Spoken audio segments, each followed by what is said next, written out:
എല്ലാ സാധനങ്ങളും സർക്കാരിൻ്റെ പ്രോപ്പർട്ടിയാണെന്ന് പറയുന്നത്. അപ്പോൾ നിങ്ങൾക്ക് കിട്ടിയിട്ടുണ്ടെങ്കിൽ നിങ്ങൾ സർക്കാരിന് തിരിച്ചു കൊടുക്കണം. പറഞ്ഞിരിക്കുന്ന സമയം 48 മണിക്കൂറാണ്. ഇത് ഞാൻ 48 hours കൊടുക്കാമെന്ന് വിചാരിച്ച് കൈവശം വെച്ചു. അപ്പോൾ എന്നെ ആരെങ്കിലുമൊക്കെ വേറെ എന്തെങ്കിലും തരത്തിലുള്ള സെർച്ചിൻ്റെ മുകളിലേക്ക് പിടിക്കും, എൻ്റെ കയ്യിൽ നിന്ന് കണ്ടെത്തിയിട്ടുണ്ടെങ്കിൽ പിന്നെ ഞാൻ തെളിയിക്കാൻ നിൽക്കണം. കുരങ്ങ് ഭയങ്കര ശല്യമാണ്. നമ്മൾ നേരത്തെ ആനയെ കാറ്റഗറൈസ് ചെയ്ത പോലെ തന്നെ ഏറ്റവും പ്രശ്നങ്ങളുള്ള ഒരു സാധനത്തിൽപ്പെട്ട ഒരു ജീവിയാണ് കുരങ്ങ് എന്നുള്ളത്. ആനിമലിൻ്റെ ഒരു സെൽഫ് ഡിപ്പെൻഡൻസി ഉണ്ടല്ലോ, അതിന് സ്വയം സർവൈവ് ചെയ്യാനുള്ള, അതിനെ അപകടപ്പെടുത്തുകയാണ് നമ്മളിങ്ങനെ ഫീഡ് ചെയ്യുന്നതിലൂടെ സംഭവിക്കുന്നത്. എപ്പോഴെങ്കിലും നമ്മൾ ഫീഡിങ് നിർത്തി എന്ത് സംഭവിക്കും? വനകുറ്റകൃത്യങ്ങളുമായിട്ട് ബന്ധപ്പെട്ട് ഏതൊരാളെയും മജിസ്ട്രേറ്റിൻ്റെ വാറണ്ട് ഇല്ലാതെ അറസ്റ്റ് ചെയ്യാനുള്ള അധികാരം ഫോറസ്റ്റിലെ വാച്ചർ മുതലുള്ള എല്ലാ ഉദ്യോഗസ്ഥർക്കും ഇപ്പോഴും ഉണ്ട്.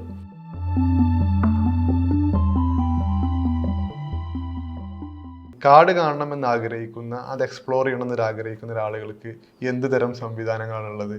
അവർ എവിടെയാണ് അതിനു വേണ്ടി ബന്ധപ്പെടേണ്ടത്? അത്തരം കാര്യങ്ങൾ കാട്ടിലുള്ള ടൂറിസത്തിന് അല്ലെങ്കിൽ കാട് കാണാമെന്നുള്ള ആ ഒരു സാധനത്തിന് നമ്മൾ പറയുന്നത് ഇക്കോ ടൂറിസം എന്നുള്ള ഒരു പോയിന്റ് ഓഫ് വ്യൂവിലാണ്. അപ്പോൾ അതൊരു ഇക്കോ ടൂറിസം എന്ന് വെച്ചാൽ ലോക്കൽ ആളുകളുടെ സഹകരണം വേണം, അതിനൊരു കൺസർവേഷൻ പോയിന്റ് ഓഫ് വ്യൂ വേണം എന്നൊക്കെയുള്ളതാണ്. അപ്പോൾ ചില സ്ഥലങ്ങളിലൊക്കെ നമുക്ക് ചില ഡെസ്റ്റിനേഷൻസ് ഉണ്ട്. അപ്പം അതിരപ്പള്ളി വെള്ളച്ചാട്ടം കാണാം. കാട്ടിന് വളരെ ഡീപ്പായിട്ടുള്ള സ്ഥലമൊന്നുമല്ല, പക്ഷേ അവിടെ കുറേയധികം ആളുകൾക്ക് പോകാൻ പറ്റും. ഇപ്പോൾ വയനാട്ടിൽ കുറുവ ഐലൻഡ് കാണാൻ വേണ്ടിയിട്ട്, അല്ലെങ്കിൽ പാലരുവി വെള്ളച്ചാട്ടം കാണാൻ വേണ്ടിയിട്ട്, അതേപോലെ സ്ഥലങ്ങൾ. മറ്റ് ചില സ്ഥലങ്ങളിലുള്ളത് ആനിമൽ സൈറ്റിംഗ് എന്നുള്ള നിലയിൽ ഏതെങ്കിലും വാഹനത്തിൽ കയറിയിട്ട് ഒരു സഫാരി പോലുള്ള ഇതായിരിക്കും. ചിലപ്പോൾ ഡിപ്പാർട്ട്മെൻറ്റ് ബസ് അതേപോലുള്ള സാധനങ്ങളായിരിക്കും, അല്ലെങ്കിൽ ഹയർ ചെയ്തിട്ടുള്ള ടാക്സി ആയിരിക്കും, ചിലപ്പോൾ നമ്മൾ തന്നെ കൊണ്ടുപോകുന്ന വാഹനങ്ങളായിരിക്കും. പിന്നെയുള്ളത് നമ്മൾ ബൈ ഫുഡ് നടന്ന് തന്നെ പോകുന്ന തരത്തിലുള്ള സാധനങ്ങളാണ്. അത് ചിലത് നമ്മൾ ട്രയൽസ് എന്ന് പറയുന്ന വലിയ കുന്നൊന്നും ഇല്ലാത്ത സ്ഥലങ്ങളുണ്ടാകും. കുന്നുകൂടെ ഉണ്ടെങ്കിൽ നമ്മൾ സാധാരണ ഹൈക്കിംഗ്, ട്രക്കിംഗ് എന്നൊക്കെയുള്ള രീതിയിലാണ് പറയുന്നത്. ഇതിനെല്ലാം കേരളത്തിൽ പല സ്ഥലങ്ങളിലായിട്ട് സാഹചര്യങ്ങളുണ്ട്. എന്ന് വെച്ച് ആനമുടിയുടെ ഏറ്റവും ടോപ്പിൽ കയറണം, ഇരവികുളം നാഷണൽ പാർക്കിൻ്റെ ഏറ്റവും ഉൾഭാഗത്തുള്ള ബ്യൂട്ടിഫുള്ളായിട്ടുള്ള ഗ്രാസ് ലാൻഡ് കാണണം എന്നൊക്കെ പറഞ്ഞിട്ടുണ്ടെങ്കിൽ ചിലപ്പോൾ സാധ്യമായിക്കൊള്ളണമെന്നില്ല.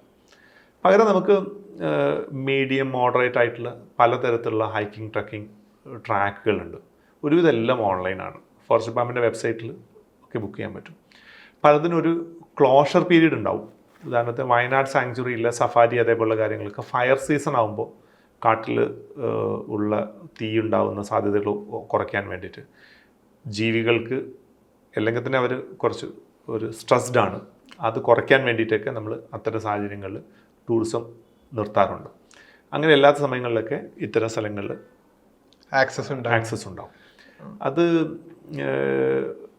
എല്ലായിടത്തും ഈ സഫാരി പോലുള്ള കാര്യങ്ങളൊക്കെ ഒരുവിധ സ്ഥലങ്ങളിലൊക്കെ ചെറിയ 1-1.5 മണിക്കൂറിൻ്റെ സഫാരിയൊക്കെ ആണെങ്കിൽ രാവിലെയും വൈകുന്നേരമാണ് ആനിമലിനെ കാണാൻ ഏറ്റവും കൂടുതൽ സാധ്യതയുള്ളത്. ആ സമയത്താണ്. അതിന് മുൻകൂട്ടി ബുക്ക് ചെയ്യാവുന്ന സ്ഥലങ്ങളുണ്ട്. അതിന് വേറെ മാനദണ്ഡങ്ങളൊന്നുമില്ല. ഫസ്റ്റ് കം ഫസ്റ്റ് എന്നുള്ള നിലയിൽ തന്നെയാണുള്ളത്. അതിനു പുറമെ ചില സാഹചര്യങ്ങളുള്ളത്, ഇപ്പോൾ അഗസ്ത്യാർകൂടം ആളുകൾക്ക് ട്രക്കിങ്ങിന് പോകാനുള്ളതാണ്. അവിടെ 2 തരത്തിലുള്ള ട്രക്കിംഗ് ഉണ്ട്. ഒന്ന് സീസണൽ ട്രക്കിംഗ് എന്നുള്ള നിലയിൽ ഈ മകരവിളക്ക് ഉത്സവം കഴിഞ്ഞിട്ട് ശിവരാത്രി വരെയുള്ള സമയത്ത്, എനിക്ക് 10-40 ദിവസം ഉണ്ടാകും. ആ സമയത്ത് ആളുകൾക്ക് ഒരു ദിവസം 100 പേര് എന്നുള്ള നിലയിൽ അഗസ്ത്യാർകൂടത്തിലേക്ക് കടത്തിവിടാറുണ്ട്. പക്ഷെ അതൊരു മോഡറേറ്റ് ആയിട്ടുള്ള ട്രക്കല്ല, ഏറ്റവും സ്റ്റീപ്പായിട്ടുള്ള നല്ല ടഫായിട്ടുള്ളൊരു സാധനമാണ്. അപ്പോൾ അതുകൊണ്ട് തന്നെ 3 ദിവസം വേണം പോവുകയും തിരിച്ചു വരാൻ വേണ്ടിയിട്ട്. ഒരാൾ ഫിസിക്കലി ഫിറ്റാണെന്ന് തെളിയിക്കുന്നതിന് വേണ്ടിയിട്ടുള്ള സർട്ടിഫിക്കറ്റ് അടക്കം നമ്മൾ റിക്വയർ ചെയ്യുന്നുണ്ട്. കാട്ടിലേക്ക് പോകുന്ന നേരം കൂടെ ആളുണ്ടാവും.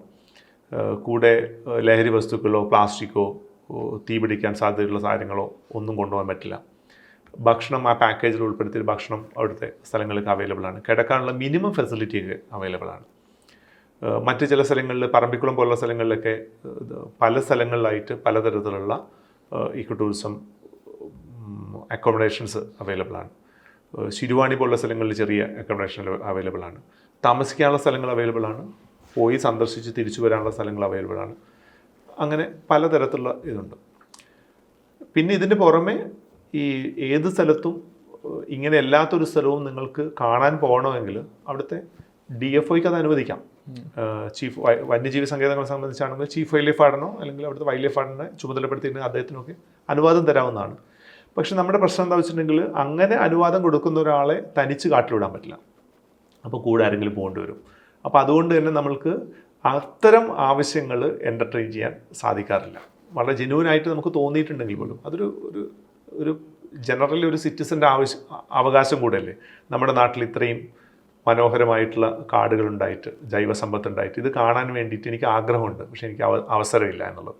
അത്തരം ആളുകളുടെ ആവശ്യങ്ങളൊക്കെ ഫുൾഫിൽ ചെയ്യാവുന്ന രീതിയിൽ 10-40 ഇക്കോ ടൂറിസം സെൻറ്റേഴ്സ് നമുക്കുണ്ട്.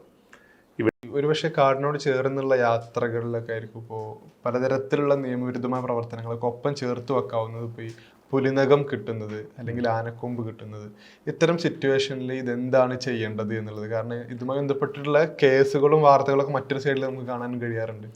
നോർമലി നമുക്ക് പുലിനകോ ആനക്കൊമ്പോ ഒന്നും അങ്ങനത്തെ സ്ഥലങ്ങളിൽ നിന്ന് കിട്ടാൻ സാധ്യതയില്ല. പക്ഷെ നമുക്ക് ക്യൂരിയോസിറ്റിയുടെ മുകളിൽ നമുക്കൊരു അണ്ണാൻ്റെ കുഞ്ഞിനെ കിട്ടി, അല്ലെങ്കിൽ നമ്മുടെ വീട്ടിൽ ഒരു തെങ്ങ് മുറുക്കിയോ അല്ലെങ്കിൽ കടപുഴകി വീഴുകയോ ചെയ്തപ്പോൾ അതിലൊരു തത്തയുടെ കുഞ്ഞിനെ കിട്ടി.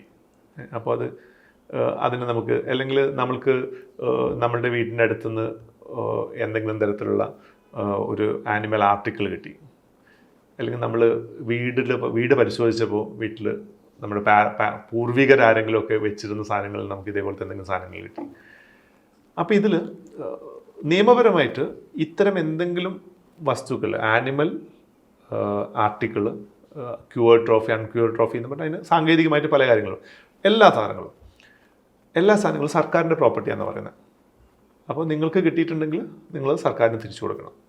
പറഞ്ഞിരിക്കുന്ന സമയം 48 മണിക്കൂറാണ്. അപ്പോൾ എനിക്കിപ്പോൾ ഇങ്ങോട്ട് നടന്നു വരുന്നേരം വഴിയിൽ നിന്ന് ഇതേപോലെ ആനക്കൊമ്പ് കിട്ടാനുള്ള സാധ്യതയില്ല, പകരം വേറെ എന്തെങ്കിലും ഒരു ചെറിയൊരു സാധനം കിട്ടി. അപ്പോൾ കണ്ടപ്പോൾ എനിക്ക് മനസ്സിലായി ഇത് ഇങ്ങനെയാണ്.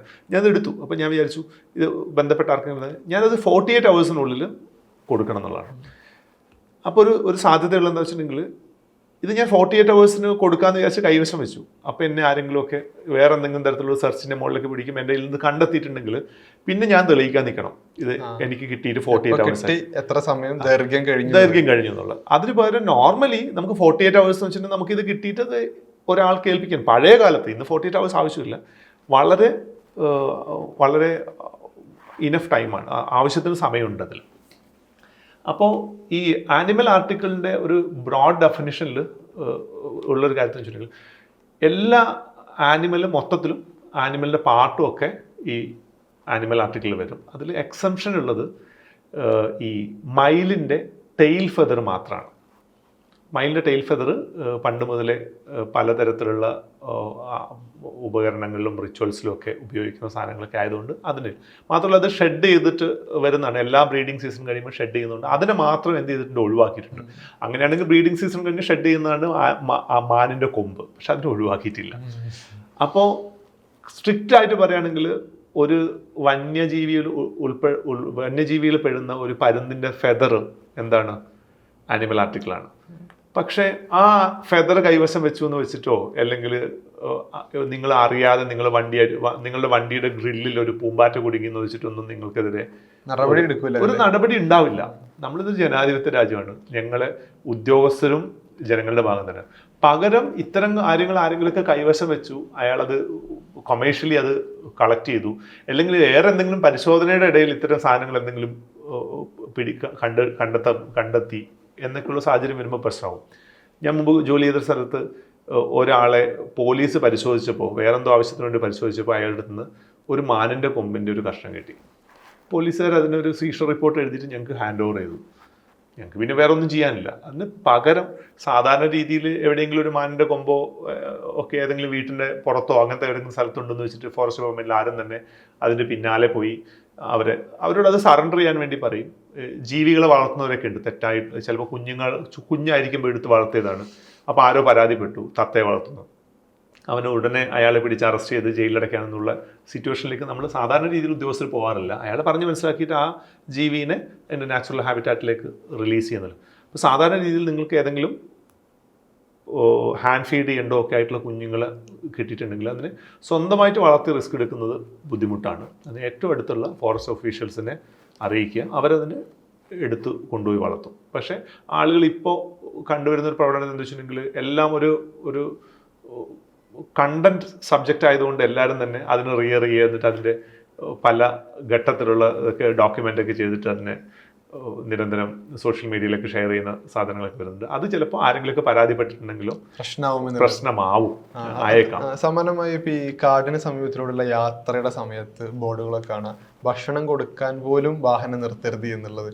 പക്ഷെ ആളുകൾ ഇപ്പൊ സോഷ്യൽ മീഡിയയിലൊക്കെ കമന്റിലൊക്കെ കാണാം, ഞാനൊരു പഴം കൊടുത്തു എന്നുള്ളതുകൊണ്ട് ഇവിടെ എന്താണ് സംഭവിക്കാൻ പോണത് എന്നുള്ളതൊക്കെ. ശരിക്കും അത്തരം സൂചനാ ബോർഡുകൾ കൊണ്ട് ഉദ്ദേശിക്കുന്നത് അടുത്തേക്ക് പോകരുത്, അത് അത്രയും അപകടം ഉണ്ടാക്കും എന്നുള്ള സൂചനകൾ തന്നെയാണോ എന്നുള്ളത്? രണ്ട് പ്രശ്നങ്ങളുണ്ട് അതിൽ. നമ്മൾ സാധാരണ ഇങ്ങനെ ഫീഡ് ചെയ്യുന്ന അധികവും കുരങ്ങന്മാരെയാണ്. ഈ കുരങ്ങ് ഇത്രയും പ്രശ്നമായത് തന്നെ മനുഷ്യൻ്റെ ഈ ബിഹേവിയർ കൊണ്ടാണ്.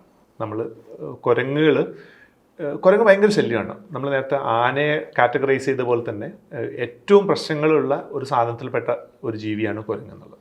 നമ്മളിവിടെ എല്ലാ തരത്തിലുള്ള ഈ സാധാരണ ബോണറ്റ് മെക്കാക്ക് എന്ന് വിളിക്കുന്ന വെള്ളക്കുരങ്ങും, അതേപോലെ നമ്മൾ ഹനുമാൻ ലങ്കൂർ എന്ന് വിളിക്കുന്ന കുരങ്ങും, അതിൻ്റെയൊക്കെ പേരൊക്കെ മാറിയിട്ടുണ്ട്, നമുക്ക് അതിലേക്ക് വരാം.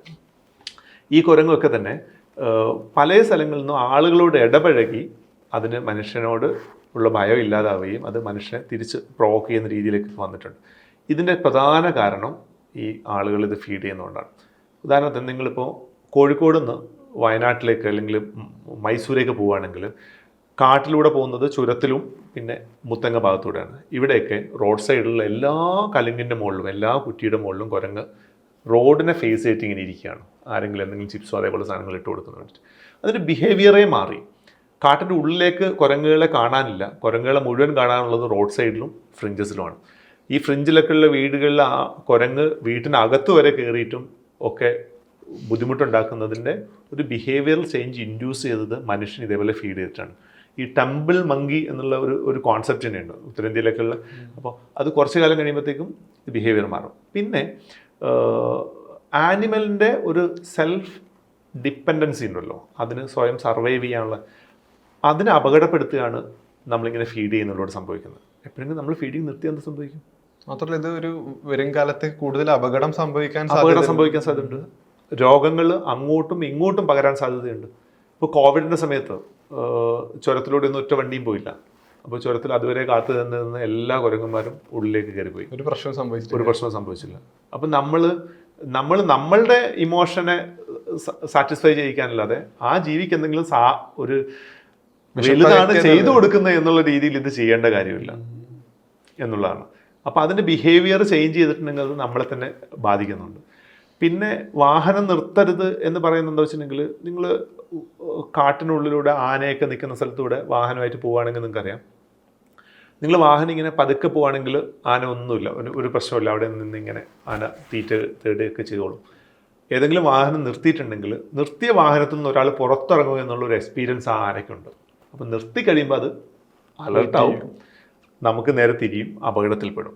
അപ്പോൾ അത് നിർത്തിക്കഴിഞ്ഞാൽ ഫോട്ടോ എടുത്തിട്ടുണ്ടെങ്കിൽ കുറച്ചുകൂടെ അടുത്ത് പോയി ഫോട്ടോ എടുത്ത്, പിന്നെ ഫോട്ടോയിൽ രണ്ടും ഞാനും ആനയും കൂടെ വരണം എന്നുള്ള രീതിയിൽ സെൽഫി എടുത്തെന്നൊക്കെ രീതിയിൽ വരുമ്പോഴാണ് ഇത് പ്രശ്നം ഉണ്ടാകുന്നത്. അപ്പോൾ അതുകൊണ്ട് ആനയെ അല്ലെങ്കിൽ അത്തരം സാഹചര്യങ്ങളിൽ വാഹനം നിർത്തുന്നത് അത്യന്തം അപകടമായതുകൊണ്ടാണ് അത് ഇതാക്കിയിരിക്കുന്നത്. നമ്മൾ റീസെൻ്റായിട്ടൊരു ഫോറസ്റ്റ് ആക്റ്റിൽ ഒരു അമെൻമെൻറ്റ് പ്രപ്പോസ് ചെയ്തിട്ടുണ്ടായിരുന്നു. അതിൽ വലിയ തമാശ എന്താ വെച്ചിട്ടുണ്ടെങ്കിൽ, ഈ ആക്റ്റിൽ പറയാത്ത പ്രപ്പോസൽ അമെൻമെൻറ്റിൽ പറയാത്ത കാര്യങ്ങളാണ് പുറത്ത് പ്രചരിപ്പിക്കപ്പെട്ടത്. അതായത് വനംവകുപ്പ് ഉദ്യോഗസ്ഥന് ആരെയും വാറണ്ട് കൂടാതെ അറസ്റ്റ് ചെയ്യാനുള്ള അധികാരമാണ്. അത്തരമൊരു അധികാരം ഇപ്പോഴേ ഉണ്ട്. വനകുറ്റകൃത്യങ്ങളുമായിട്ട് ബന്ധപ്പെട്ട് ഏതൊരാളെയും മജിസ്ട്രേറ്റിൻ്റെ വാറണ്ട് ഇല്ലാതെ അറസ്റ്റ് ചെയ്യാനുള്ള അധികാരം ഫോറസ്റ്റിലെ വാച്ചർ മുതലുള്ള എല്ലാ ഉദ്യോഗസ്ഥർക്കും ഇപ്പോഴും ഉണ്ട്.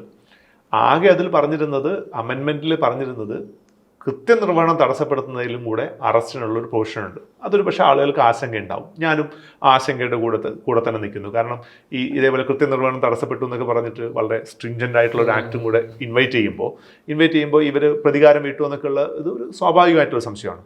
പകരം ആ ആക്ടിൻ്റെ ഏറ്റവും വലിയ ക്രക്സ് തന്നെ കാട്ടിൽ മാലിന്യം ഇടുന്നത് തടയുക എന്നുള്ളതായിരുന്നു.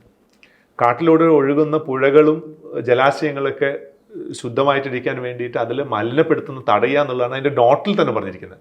അമെൻമെൻറ്റ് എന്തിനു വേണ്ടിയാന്നുള്ള നോട്ടിൽ പോലും പറഞ്ഞിരിക്കുന്നത് ഈ സാധനമായിരുന്നു. കൂട്ടത്തിൽ ഈ കാട്ടിൽ മണൽ വാരുക അതേപോലുള്ള ചില കാര്യങ്ങളൊക്കെ അന്ന് വലിയ റിലവൻ്റ് അല്ല. പക്ഷെ അത്തരം കേസുകളൊക്കെ കോടതിയിൽ വരുമ്പോൾ അത് ഫോറസ്റ്റ് പ്രൊഡ്യൂസ് ആണോ ഇല്ല എന്നുള്ള തർക്കങ്ങളൊക്കെ വരാറുണ്ട്. പിന്നെ ഇതേപോലെ സൂവിൽ ഒരു ആനിമലിനെ ഫീഡ് ചെയ്യുന്നത് കുറ്റകരമാണ്. കാട്ടിൽ ആനിമലിനെ ഫീഡ് ചെയ്യുന്ന ട്രസ്പാസ് എന്നുള്ള രീതിയിൽ കുറ്റകരമാവും എന്നല്ലാതെ അതിന് കൃത്യമായിട്ട് എവിടെയും ഫീഡ് ചെയ്യുന്ന കുറ്റകര ടി സി അത് കുറ്റകര കാരണം ഫീഡ് ചെയ്യുന്ന ഹണ്ടിങ്ങിൻ്റെ ഡെഫിനേഷനിൽ വരില്ല കാരണം അയാൾ അതിന് ഉപദ്രവിക്കാൻ ഉദ്ദേശിച്ചില്ല പക്ഷെ ഫീഡ് ചെയ്യുന്ന എപ്പോഴും ഒരു പ്രോബ്ലം അപകടം സംഭവിക്കും പിന്നെ ഫീഡ് ചെയ്യുന്ന ആൾക്കാർ എങ്ങനെയാണ് ഫീഡ് ചെയ്യുന്നത് ഒരു പാക്കറ്റ് ലൈസ് ഒക്കെ ഇട്ട് കൊടുത്തിട്ടാണ് അപ്പോൾ അത് പൊട്ടിച്ചൊക്കെ അല്ലെങ്കിൽ അപ്പോൾ അതിന് അത്രയും മാലിന്യം ഉണ്ടാവാൻ സാധ്യതയുണ്ട് അത്രയും പൊള്യൂഷൻ ഉണ്ടാവാൻ സാധ്യതയുണ്ട് അത്രയും കണ്ടാമിനേഷൻ ഉണ്ടാവാൻ സാധ്യതയുണ്ട്